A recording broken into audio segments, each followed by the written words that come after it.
जय श्री राम दोस्तों। आज हम देखेंगे कंपाउंड माइक्रोस्कोप।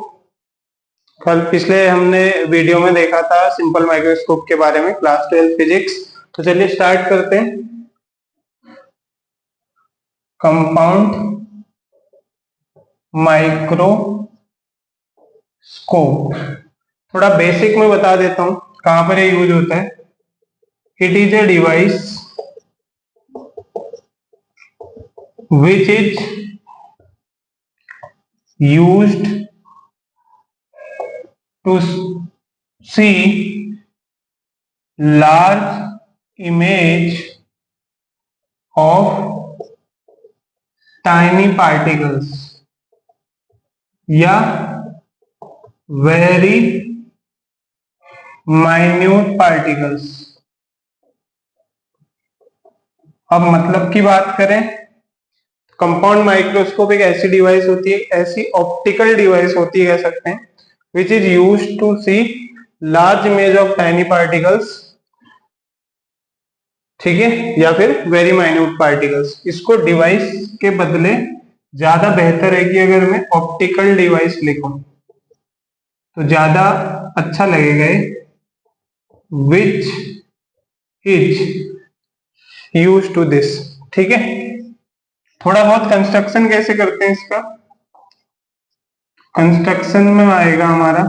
इसमें बेसिकली दो लेंस होते हैं आपके पास, दोनों कॉन्वेक्स होते हैं, एक शॉर्ट अपर्चर का होता है और एक लार्जर अपर्चर का होता है। तो लिखोगे compound microscope consist of two convex lenses in which one has a small aperture while other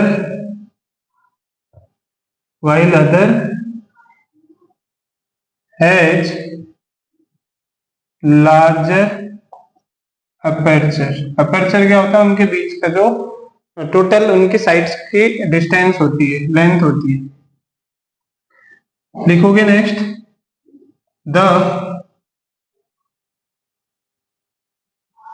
lens of small aperture, जो छोटे अपर्चर का लेंस होता है, इज प्लेस्ड, सो कहां रखा जाता है, नियर द ऑब्जेक्ट, ऑब्जेक्ट के नियर रखते हैं उसको, और इसीलिए इस लेंस को हम बोलते हैं ऑब्जेक्टिव लेंस। इसीलिए इस लेंस को क्या बोलते हैं, ऑब्जेक्टिव लेंस, क्योंकि ऑब्जेक्ट के पास रखा जाता है। while the lens of larger aperture is placed near the eye, आई के पास रखते हैं, इसीलिए इसको आई लेंस बोला जाता है, या इसका दूसरा नाम होता है आई पीस। ठीक है, तो मैं अब इसका फिगर बना रहा हूं, ध्यान से आप देखिएगा।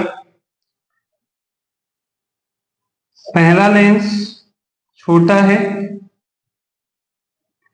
और ये हमारी क्या है, प्रिंसिपल एक्सिस है, और दूसरा लेंस कंपैरेटिवली बड़ा है।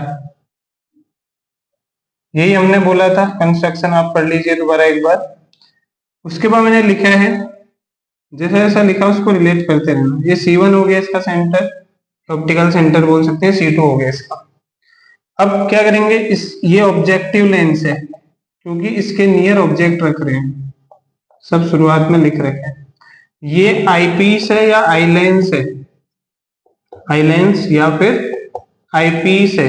क्यों है, क्योंकि ये बड़ा है लेंस।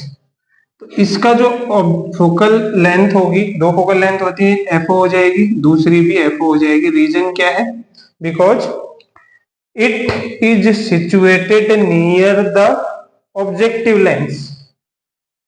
क्लियर है, तो मैं क्या कर रहा हूं, ऑब्जेक्ट यहां पे रखा मैंने, ऑब्जेक्ट यहां रखा, इसको ए बी नाम दे दिया ऑब्जेक्ट को। यहां से रे ले गया, मैं लेंस पे ले गया।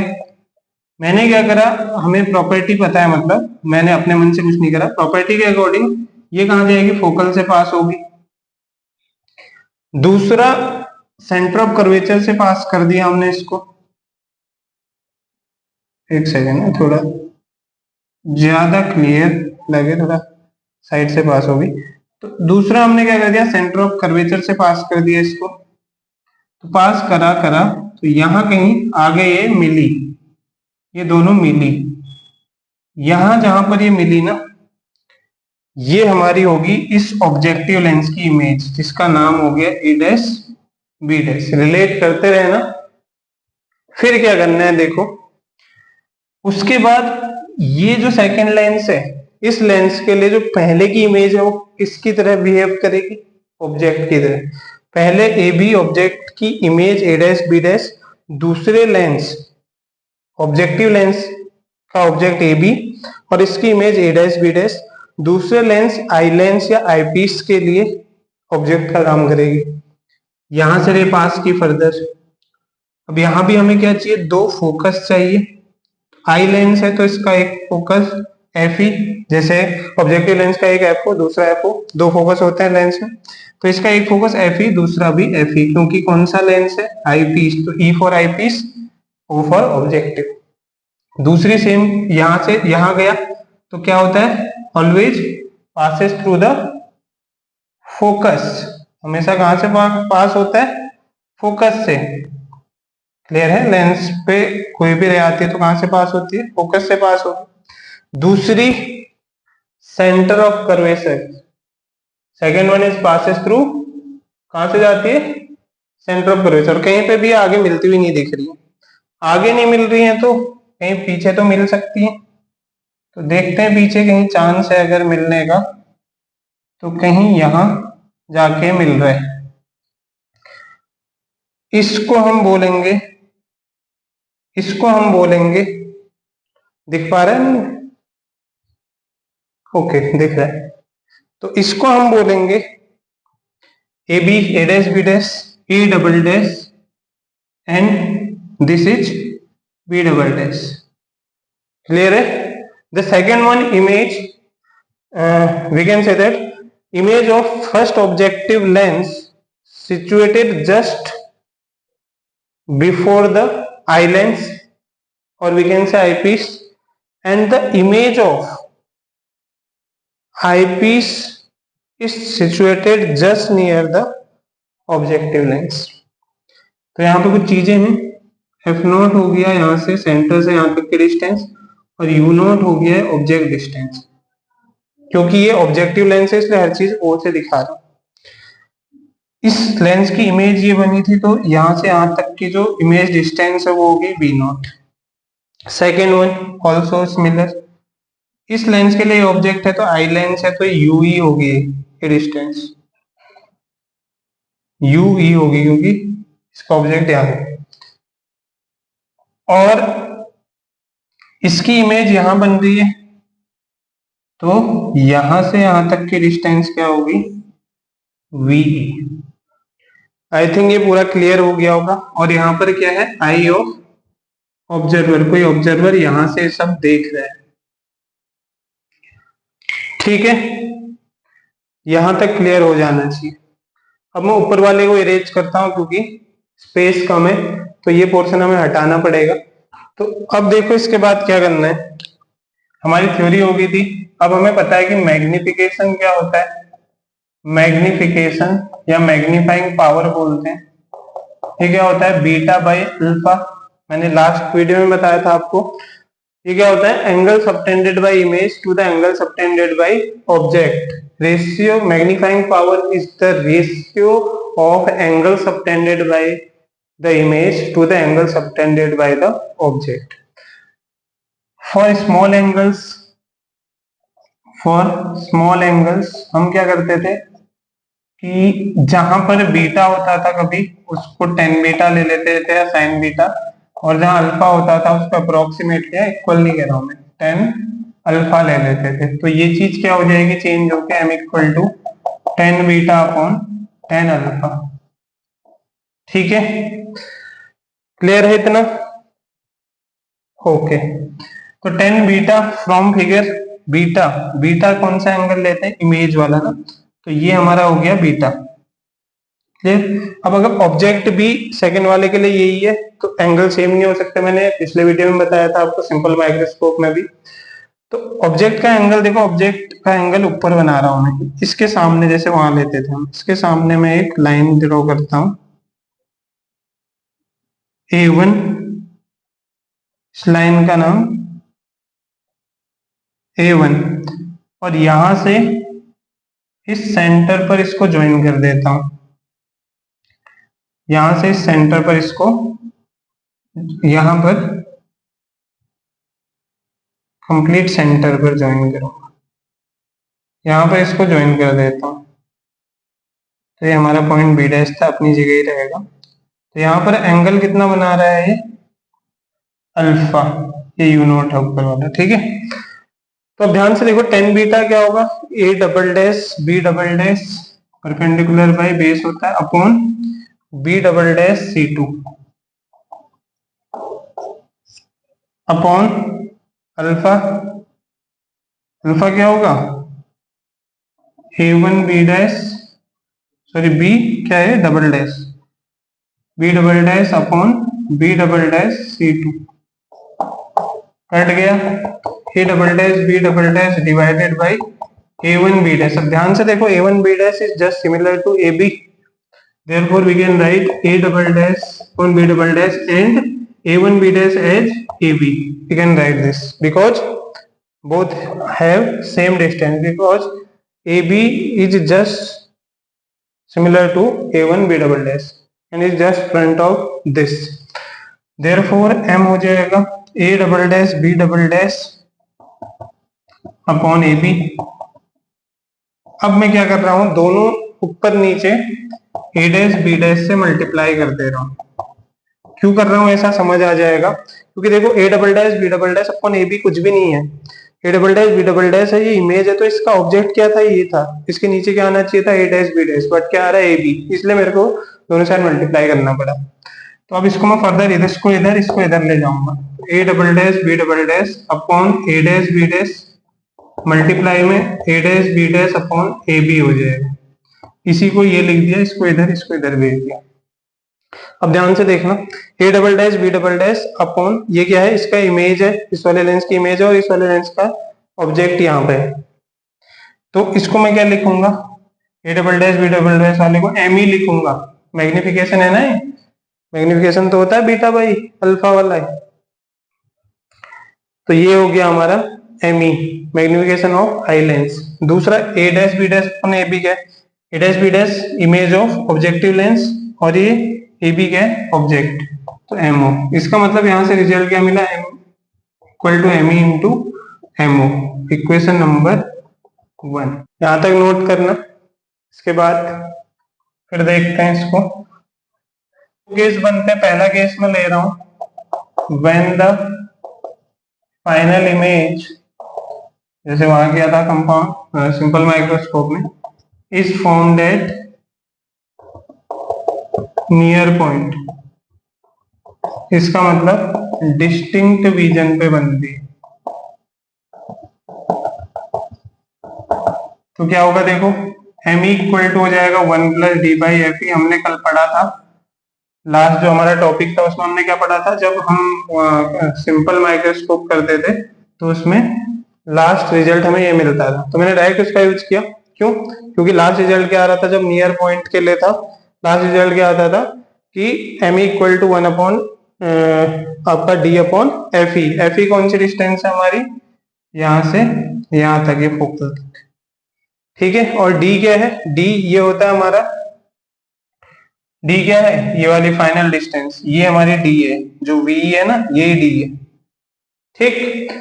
इसी तरह एमओ, दूसरा क्या होगा, एमओ इक्वल टू क्या होगा देखो, ऑब्जेक्ट के लिए वी बाई यू होता है, तो वी की जगह वी नोट, प्लस का राइट साइड है, और यू की जगह लेफ्ट में देखो क्या है, लेफ्ट में है तो माइनस, तो कहां रख देंगे, इस वाली इक्वेशन में, देयरफॉर फ्रॉम 1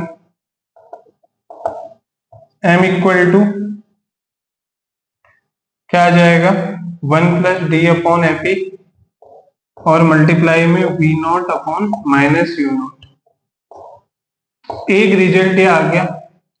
कुछ बुक्स में इसको ऐसे भी लिखा जाता है कि आपका मॉड्यूलस में ले लिया जाता है जो U होता है, तो V0/U0 का मॉड्यूलस। तो एक रिजल्ट ऐसे भी लिख सकते हो।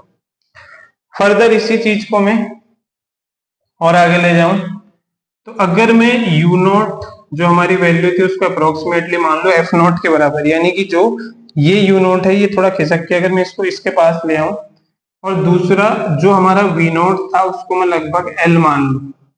V0 L मतलब होता है, L होती है ट्यूब की लेंथ, यानी कि दो लेंसेस के बीच की टोटल लेंथ जो होती है उसको L बोलते हैं, और L को क्या बोलते हैं, ट्यूब लेंथ। L क्या होती है हमारी ट्यूब लेंथ, जो कि एक्चुअल में क्या है यहाँ पर डिस्टेंस बिटवीन टू लेंसेस इसके लिए। तो क्या हो जाएगा M = 1+d/Fe और ये क्या आ जाएगा L/F0। L/F0। तो ये हमारा फाइनल रिजल्ट आ जाता है पहले केस के लिए। केस सेकेंड, यहीं पे कुछ चेंजेस करूंगा फिगर में। When the final image is formed at infinity, that is, क्या बोलते हैं इसका दूसरा नाम बताओ, नॉर्मल विजन, एंड फॉर क्या बोलते हैं रिलैक्स्ड आई, रिलैक्स्ड आई के केस में। ठीक है, ध्यान से देखेंगे यहाँ पर ME को हम d/Fe ले लेते हैं इंफिनिटी केस में, बताइए बाकी सब सेम रहेंगे।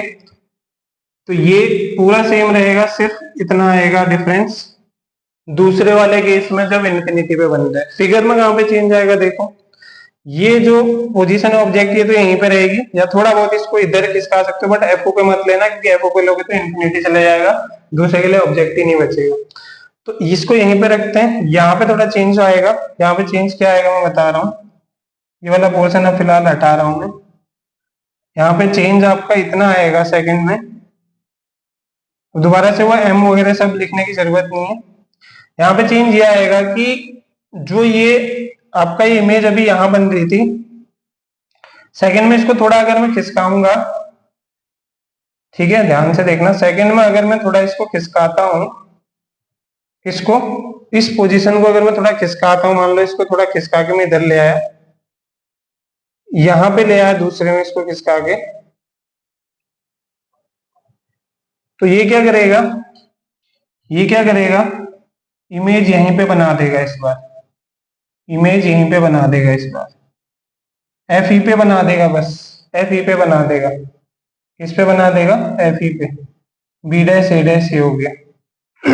ठीक है, अब आपको पता है जब भी, इसको भी हटा रहा हूं मैं, ये भी दूसरा केस चल रहा है हमारा, ठीक है मैं दोबारा ना बना के इसी में समझा रहा हूं पूरा।